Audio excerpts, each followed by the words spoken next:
Good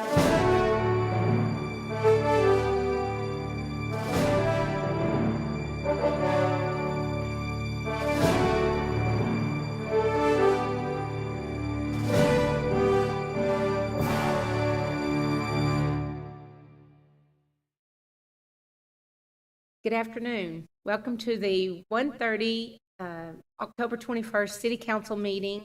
At this time, we will stand for the pledge and prayer by Councilman Lawrence. I pledge allegiance to the flag of the United States of America and to the republic for which it stands, one nation, under God, indivisible, with liberty and justice for all. Father God, you say in your word that if man lack wisdom, let him ask, Father. So, Lord, I'm petitioning the throne room right now, Father, for this council to have wisdom to act what's best for you and your people gathered in this county and this city. In Jesus' name. And, Father, I ask that you just protect and all of our first responders, Father. And, Lord, I ask that you just help us, Lord, to be the very best we could be with what we have today that you've put into our hands to rule and reign in Jesus' name. Amen. Amen. At this time, we will have any questions or comments from any citizen that would like to speak. And I see none, so we'll move on to the city manager's monthly report. So start with a little bit of course, we've just about got all of the expenses and everything logged and entered for the end of the last fiscal year. So I was going to kind of give you a little update of kind of where we ended. Of course, the audit will, get you finally, but overall in the general fund, revenue ended up $114,944 under our amended budget. So we had a little bit of a shortfall there, but that's actually less than 0.5 of 1%. So pretty close. That's actually $48,000 more than our original budget. So we kind of came in the middle between where we started the year thinking we were going to be and then where we ended up thinking we're going to be. And of course, some of that, we had increased EMS revenue planning on that third ambulance, and we never got the third ambulance. So we didn't make all of that revenue, but we also didn't have the cost associated with that. The expenditures were actually $240,000 under budget. So overall, the general fund's looking like it's going to end the year about $64,000 to the positive. That is after we made all of our adjustments and moved that money to purchase the new skate park equipment. So overall, we did, I think, pretty well. We just funded it to some other projects to speed those up. In the water sewer fund, we actually ended the year, revenue was $278,663 below our amended revenue, but that's $421,336 over our original revenue. Some of that is, we were trying to guess when the turnarounds would hit water usage. So we lost a little bit of revenue in September because of the turnaround starting. So that was kind of always a guess. But overall, expenses were $700,131 below our amended budget revenues and about $80,000 under our original budget. So overall, we had a $2.3 million deficit in the water sewer fund, but that's compared to a budgeted $2.7 million deficit. Remember, we moved money to cover the youth swimming pool. So we actually ended up $421,000 better than we had planned. So both of those funds are ending pretty good. Sales tax ended up being $4,138,840. That's $132,000 less than our budget. So we did start seeing some of that economic slowdown towards the last of the year.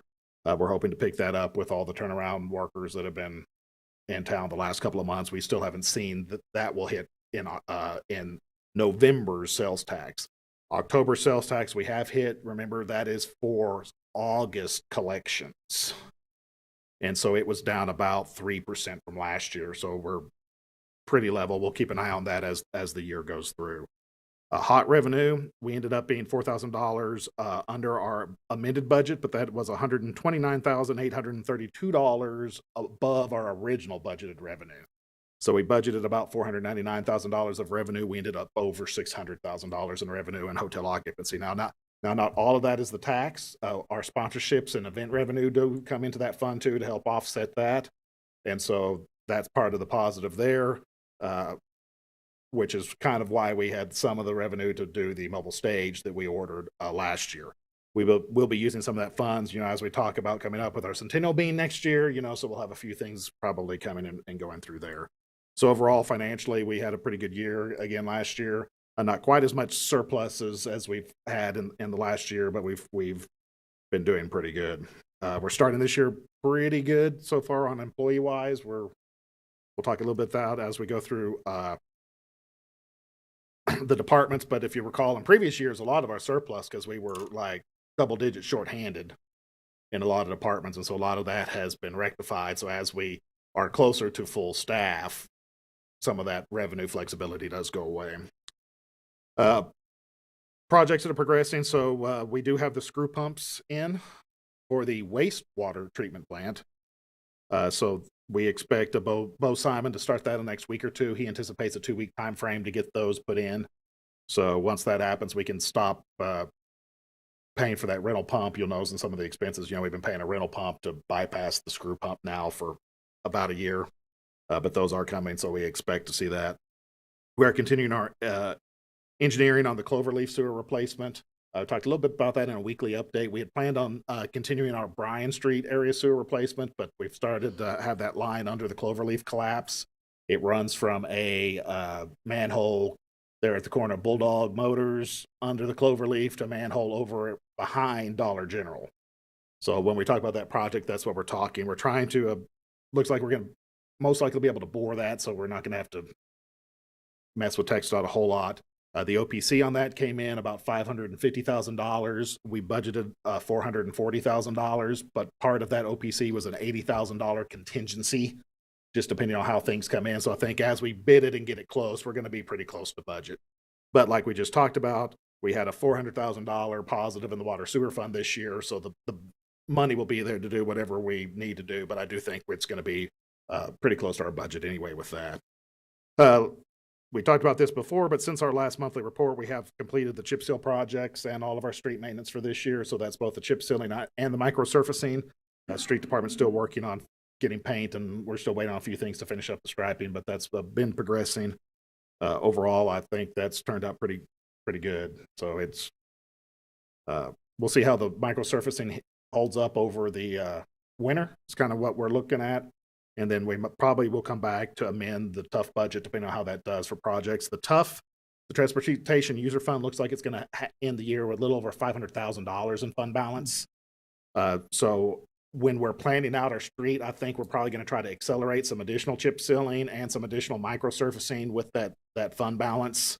So we'll be coming back to you to make sure that I know the residents want a lot of that. I know that's a pretty visible and noticeable thing, so we're going to try to do as much as we can next year.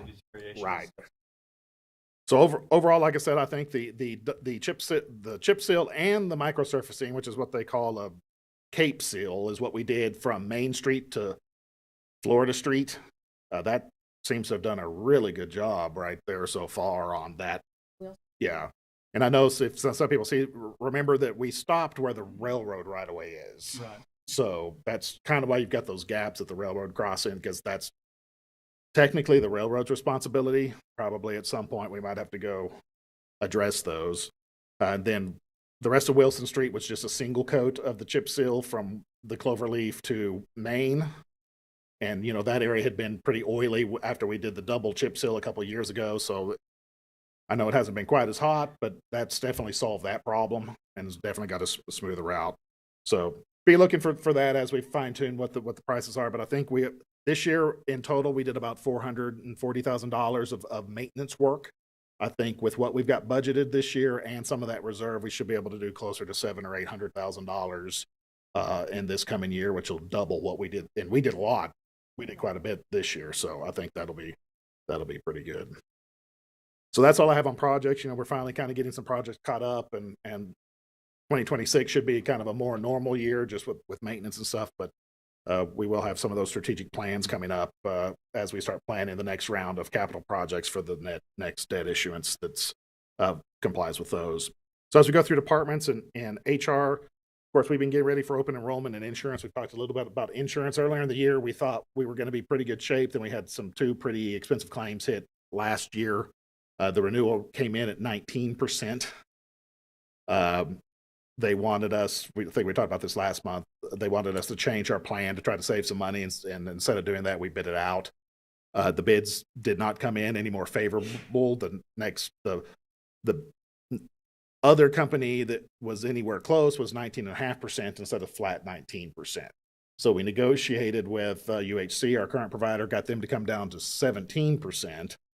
And then we're going to move vision, dental, critical access, and hospitalization coverage from Mutual of Omaha to UHC, which buys us another 3%, which gets us down to 14%. So we budgeted 9%. That 14% represents about $120,000 more than we had estimated.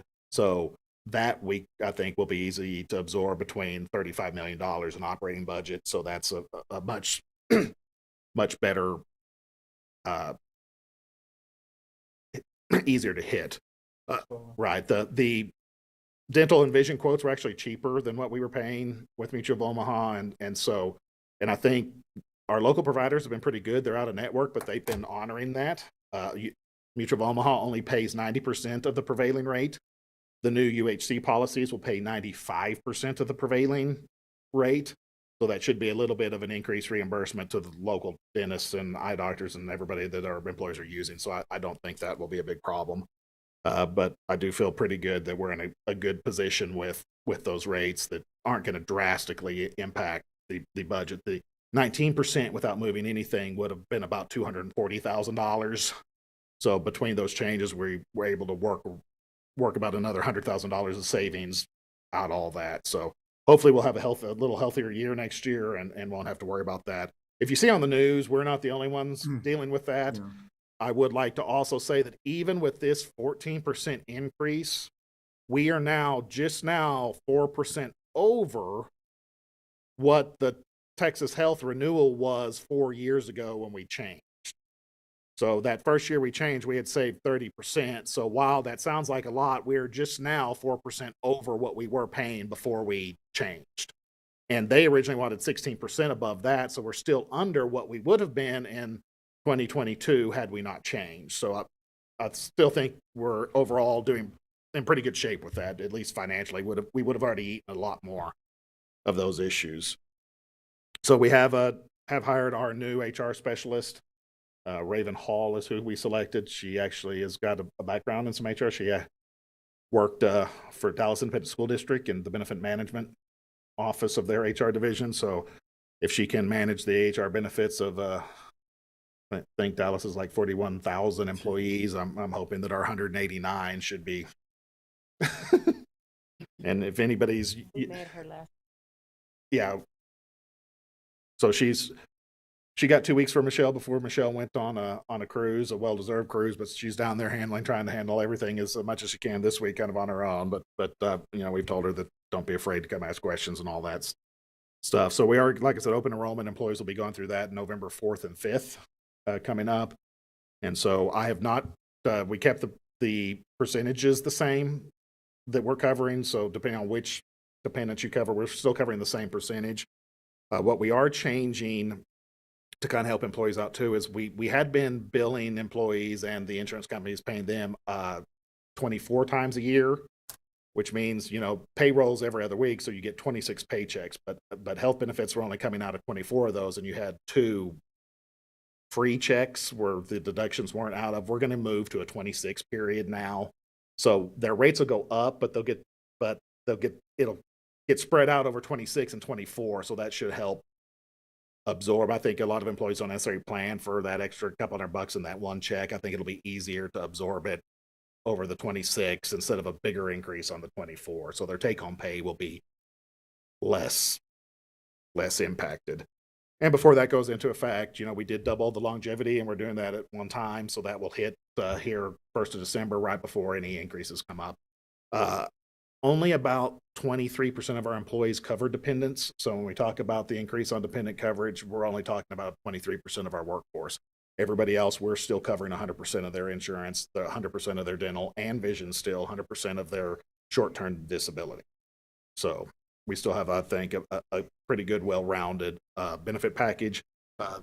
Changes to TMRS have been well received, getting that 8%. I think we've got a good group of long-term employees focusing on the long-term and focusing on a career with us. So they definitely do seem to have appreciated the investment in the retirement plan versus 100% investment on the salary. So we'll look at that as we come next year. But right now, I think we're in pretty good shape.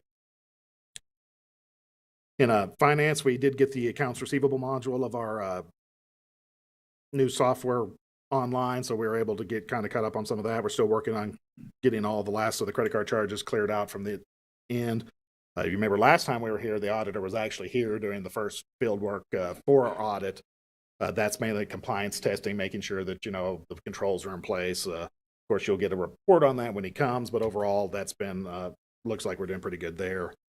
We are just about finally finished on our FMAG reimbursements. So we will have some unexpected revenue this year when we finally get paid for the Smokehouse Creek and the Windy Deuce. So we've been going back and forth now for 2 years.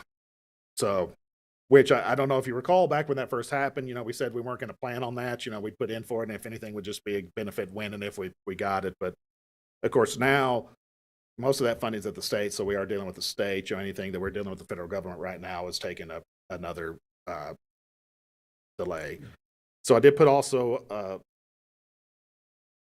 next is emergency management. I'm going to start with that because in weekly updates, you might remember we were notified that our 3rd Street drainage project was not selected for the primary round of funding for that hazard mitigation grant, that it was an alternate funding, which alternate projects only get funded if at the end of all the primary projects, there's money left over. And that takes years. So 3rd Street can't wait that long. We do have another hazard mitigation grant. We were working on some generators for the wastewater plants and some stuff like that. We're going to switch and put that 3rd Street project on that because that is, we're the primary affected jurisdiction. This is for the fire that occurred out by the carbon black plants. So we're the primary affected jurisdiction. So there is $900,000 already allocated to whatever project we put in for. So instead of taking the $900,000 for the generators for water sewer, we're going to reapply the 3rd Street project for that. Water sewer generally has more financial flexibility, and you know, we've got funds to slowly buy our own generators with them. Stormwater on the general fund side is a little more restricted, so we think it's a higher, more important priority to try to get some of that offset. The OPC was still about $1.4 million, so we're going to still have to make up a shortfall on that, but that's better having that $900,000 to offset some of it than us having to pay all of it. But that, again, as we start working toward our strategic retreats and planning for the 2027 cycle, we'll have to factor that in. Also, in emergency management with IT, they've been working on getting Flex, our CAD system, and Windows updates aren't jiving right now. Somehow something got out of whack, but they've been working through that and have got that at least functioning in the state. We're also deploying our 2-factor authentication. This shouldn't impact the council that much, but you're going to start probably seeing city staff wear ID cards with the little RF encoding in it, because we will eventually have the little, to sign in, you're going to have to stick your card in and then enter your password to help secure everything. So, you know, following the cyber attack in 2018, we've been trying to slowly work up and ramp up our cybersecurity. And of course, you all get to sit through that wonderful training every year. So, you know how important that is. Those are some requirements that we get to keep our cyber insurance rates low. So they've been definitely busy working through all of that, and going to change a little bit of how we do things, but it will, you know, I think help our security and even protect our citizens' information. Fire Marshal's also been working with plan development. We are getting ready to have to adopt the new code cycle. So some of you on the council have been here for when we've adopted a code cycle. ISO, which we most often talk about ISO on the fire protection class, but they do rate your building safety as well. And so if your code is more than 5 years out of date, they don't give you credit for it. And so we're still on the 2018 codes. So that is now more than 5 years out of date. So we have to adopt the codes. They normally go through it first to make sure there's nothing that we want to exempt us from, make little changes, which we've always done. But I'd be expecting that's sometime in the next 3 to 6 months, we'll be adopting the newer code. We've been trying to make sure that is, well, it's the International Code Council that produces the codes, and so that's the International Building Code, the International Electrical Code, Plumbing Code, existing building code, all those things. There's not necessarily a choice per se. Who enforces? Who does the So that's what our inspectors inspect, to that code. And so that's why we buy the books and they go through the training on the code, and that's why they have to be certified. A lot of times there's in a code cycle, there aren't a lot of changes. A lot of times, some of them are more like in this cycle, some of the biggest changes are related to solar panels and electrical service related to how you integrate solar panels, because that's kind of one of the newer. Does that, I mean, does this get done internally within the planning and zone, or is it, I mean, our code that You will adopt the code by ordinance, because but who the International Code Council builds the code. Then our staff reviews the code to make sure that there's nothing that we exempt. Generally, we exempt certain things that don't apply to us, or certain things where we want. We're not big enough like Dallas. A lot of times they've got certain codes that they just do their own. They create the code, with all the requirements. Some of the bigger cities, I think New York City might do that, but most everybody else adopts the International Code Council's codes. And so Amarillo, Pampa, Dumas, Hereford, everybody around here does that. But we're not always on the same version. But code enforcement have to be certified. They just have to start using the new books. Okay. And like I said, the vast majority of things don't change.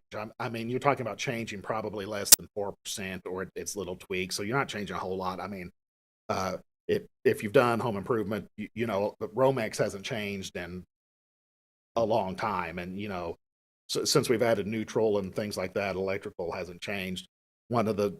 Sometimes it's silly.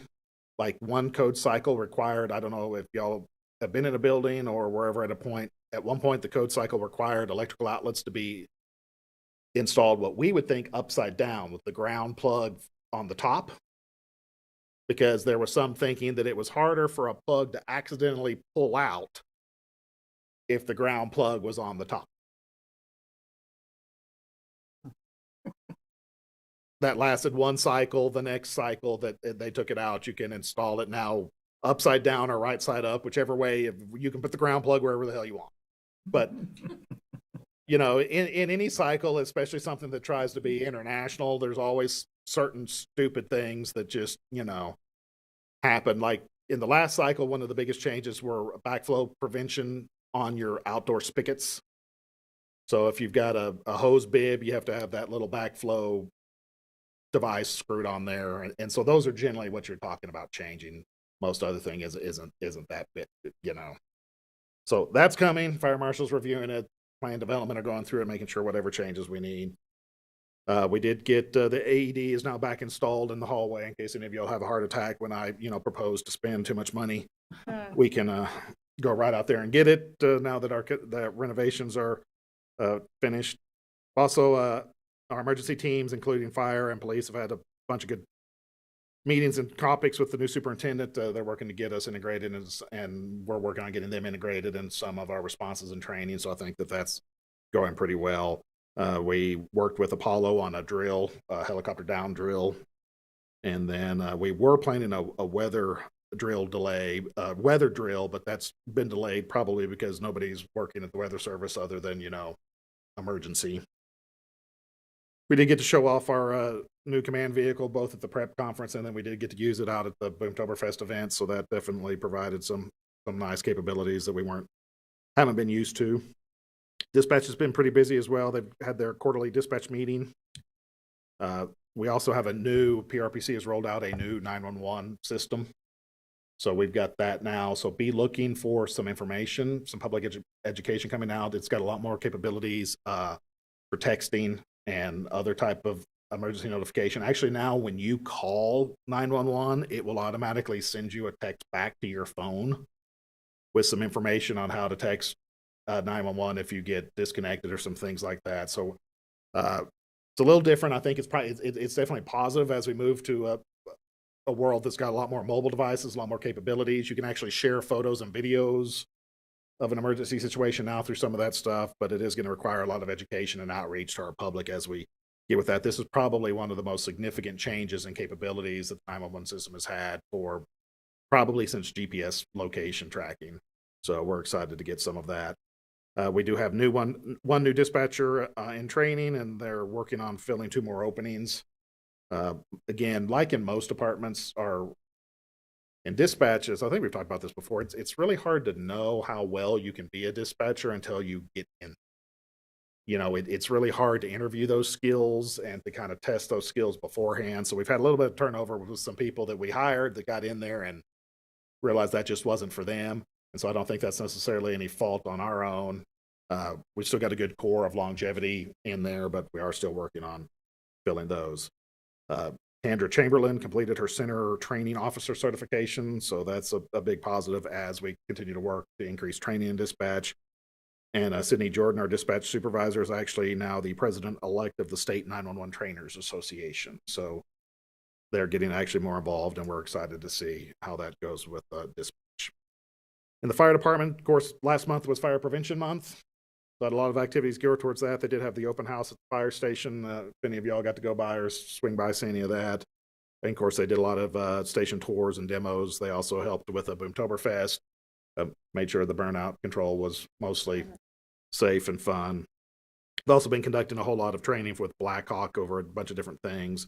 And we do still currently have 2 trucks on 5th Miss assignment down in Central Texas, just for what they call pre-staging in case something happens. So it's gotten pretty dry down in the Central Texas area. They got a lot of rain early in the season, but pretty much haven't had any since then. So in Public Works, we have started a drainage project on Lakeview Street. So, most of Buena Vista flows, and we've done a couple of those over the years. We concreted the center of that alley between Loma Linda and Broadmoor, and then we reconcreted that part of Broadmoor where it flows. And so now we're moving on down to Lakeview, because all the water from that area pretty much flows down Lakeview Street into the lake before the lake overflows, and then it goes down into the creek, down through the golf course and all of that stuff. So that's been on our plan for quite a while. Of course, 10th Street took a little bit of some of that priority when we were working on 10th Street, but we're working on the concrete side of that and expanding some of that, because that water flows so fast, can tear the pavement up. So we are working on that. Then that area will get seal coated and probably microsurfaced in the summer after we do all the concrete work to handle the drainage there. So that should really help that street not degrading that much. It's not a lot of traffic on that street, but it handles probably 60% of the water from Buena Vista, kind of goes through there. So it's definitely an important thing to address. Also been providing some cones and some assistance to the college as they've started construction on their new dorm. We're also working with the school district. We're getting ready to oversee the softball and the baseball fields.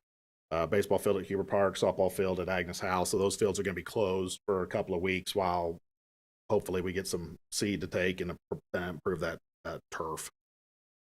Again, we are waiting on a little bit more striping material to come in before we finish off Roosevelt Street, and we will be restriping 10th Street before the winter gets here as well. So we've been trying a new paint. If you've noticed, I think this new paint we're using is a little better and seems to be working a lot better.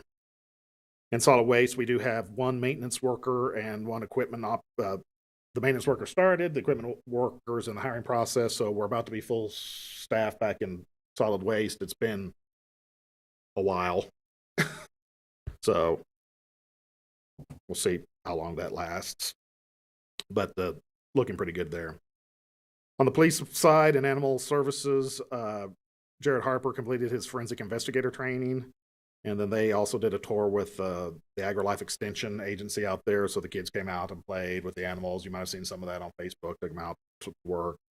And so far this month, since we started the free microchipping, they microchipped 49 animals, which is the most they've ever chipped in a single month. So that's turning out to be pretty good. And we're working on some other regulations with some microchipping and stuff that we'll have back at the next work session and at a future council meeting.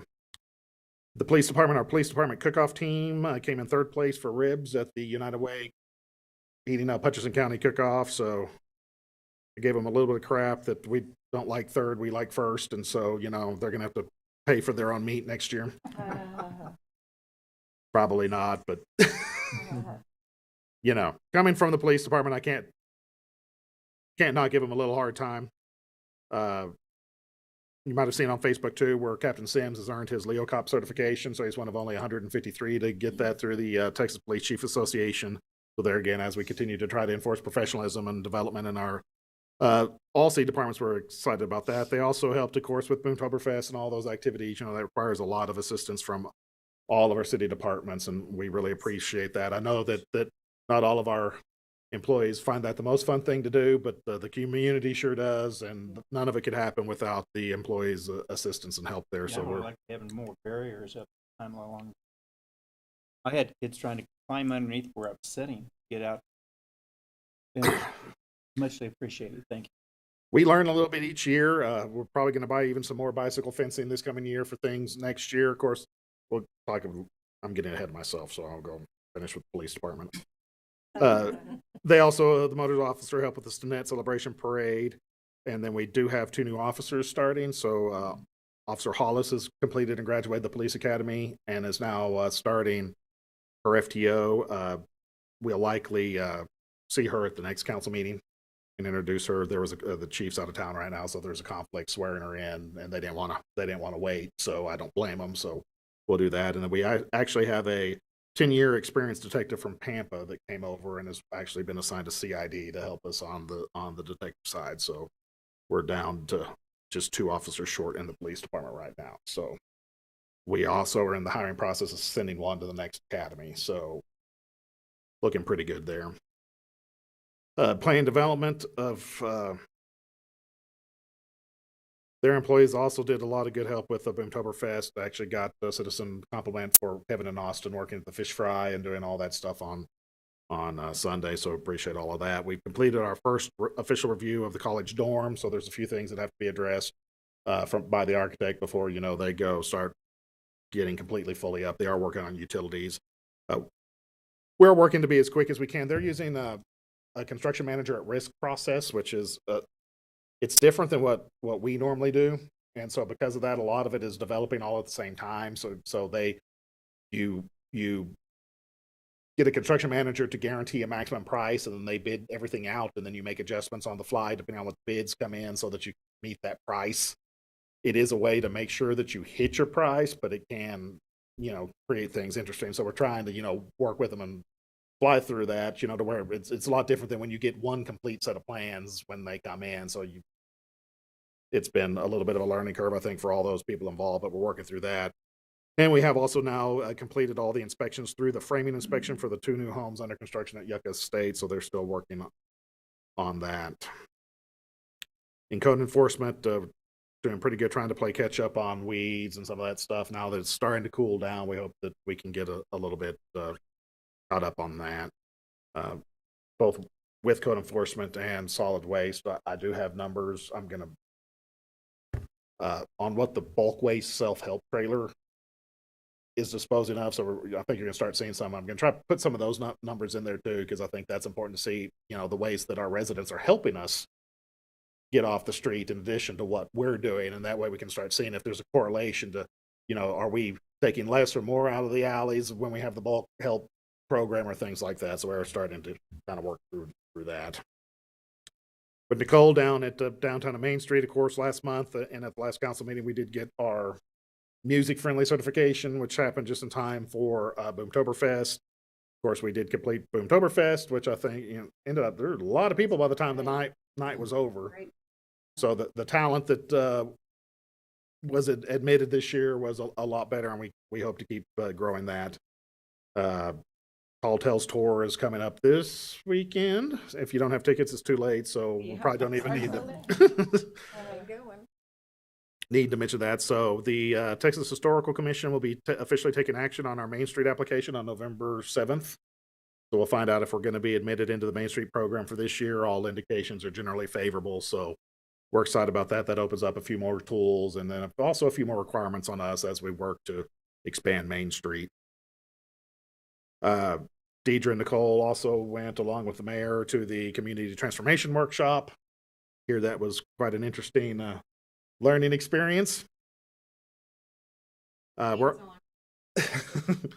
given us some of the data and stuff. I've seen some of that, so we definitely got some stuff that I think will be useful as we try to market and kind of educate our downtown merchants. We're also working with some of the local churches to kind of organize and start setting up a Love My City Day. And so this would be where the churches, everybody would get together and go find areas of town to clean up and maybe work on that quarterly. So we're trying to see a little bit more return on our partnership goals, trying to educate the people and realize that, and I know this is my broken record, but, everything we do is a partnership with the community. They can't expect us to do it all, and we can't expect them to do it all. So this, I think, is another good avenue of that, to where we can partner and we can assist our community, making the community better. So we're excited to see how that plays out. And we're also working on getting our 2026 event list planned. Remember, we do have those all in advance. It still amazes me after every event that we have, somebody says, well, I didn't know about that. Why didn't you advertise it? I mention almost all of them in the meeting, which is then broadcast on Facebook. They're on our app. Don't forget, we've got an app you can download. There's visitborger.com that you download. They're in the monthly utility newsletter that goes out in the utility bills that comes to your physical place of business. There are flyers on the windows here and at utility billing. We've got the billboard that we put stuff on over by Starbucks, and we talk about it anywhere and everywhere. We advertise in the newspaper, we advertise on the radio. But like I always say, remember, communicate. There's two parts to communication: sending and receiving. And if you're not open to receiving, you're not getting the communication. So just because you didn't know, that doesn't mean that it's necessarily our fault. It very well could have been yours, and I don't really know what more we can do, barring, hiring 10 people to go door to door every week, just reminding people what is going on, which that won't work anymore because none of us open our doors anymore, because who the hell is ringing my doorbell? So we do try to embrace as many ways as we can, and if you didn't see it, I'm sorry. We even have the banners on the flagpoles. If you drove down Main Street, parked in 8 at Hip Shots, parked in 8 at Texas Rose, there were banners. Seriously, city staff is trying any way and every way to communicate those. So if you missed it or you didn't know about it, I'm sorry, but kind of keep an eye open, especially for Boomtoberfest. We have said on the second weekend of October. It will always be the second weekend in October. So mark it on your calendar now.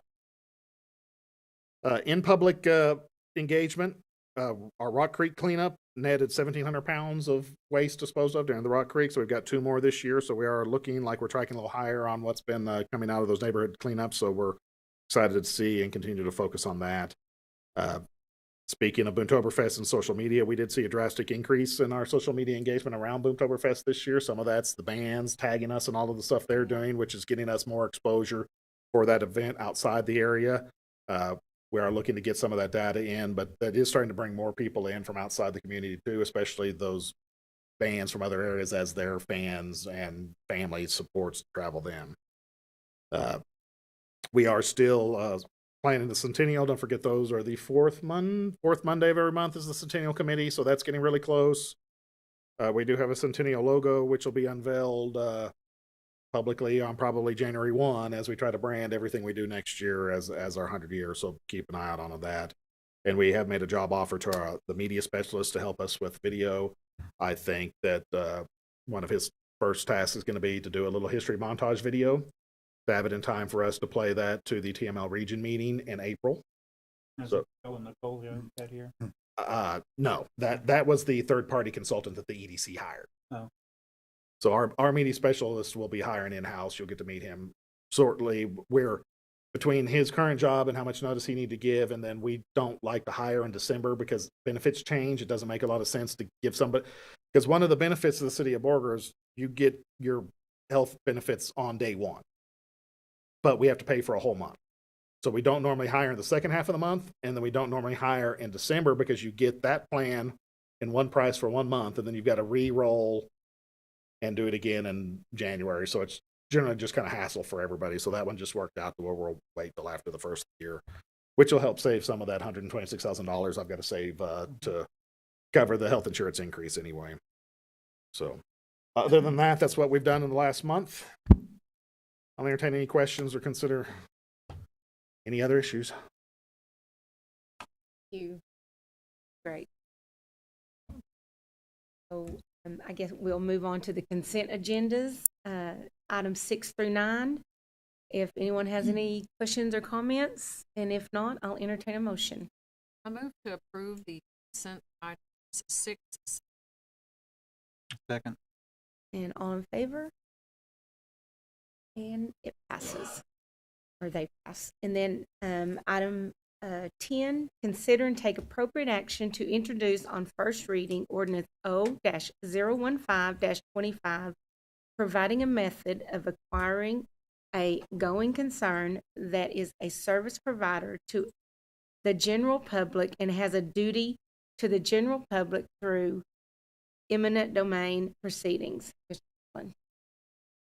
So this would apply to pretty much what we consider our franchise utilities, the things that the city grants a franchise for, but doesn't provide. So for us specifically, that's electric, gas, cable TV, telecommunications.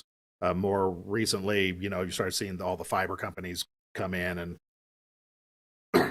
depending on where you've lived and where they've been boring, you've probably been the recipient of some of their less than careful activities. But as we've kind of been talking about through both the Panhandle Alliance for Safe Electricity and then our agreement with Don't Burn Me LLC, this is kind of just the next step in all of that. This provides the statutory requirements if and when we should decide we want to try to enforce something on a going concern, which would be a franchise utility. So it's pretty much self-explanatory, I think, in all the processes and the steps. This does not say we will. This does not say we have to. This does not say anything other than codifying the process and shows how we might want to go about that should it become necessary. Again, this is not necessarily targeted to any one utility provider. This is geared towards all utility providers. I would say for the most part, we have both. I laugh for most of our utilities. I say we have love-hate relationships. And I think that's true for all of them. I've got pretty good contacts with the gas company, but then sometimes, they tear up the wrong street and then I get all the complaints. And so then I don't like them. But then they call and they take care of it. And so then I like them again. And so that's kind of what this is about. It's just to kind of give us a tool to let them know that we have some accountability for what happens in our city and that, they do need to work with us in case, that ever gets to the point to where they wouldn't. But I'd entertain any questions. Our, consultants with Don't Burn Me are here in case you have any questions for them. But like I said, this of the things we've talked about and considered in regards to this to me is pretty straightforward. It is what it is based on state statute and process that has to be. And this is not locking anybody into any action. It's just codifying it. Yeah. Anyone have anything? No. If not, then I'll entertain a motion. I move to introduce on first reading ordinance O-015-25, establishing a procedure for the acquisition of a going concern through eminent domain proceedings. Second. All in favor? And it passes. And item 11, consider and take appropriate action to adjourn. A motion to adjourn. Second. All in favor? And we are adjourned. Thank y'all for coming. We appreciate you.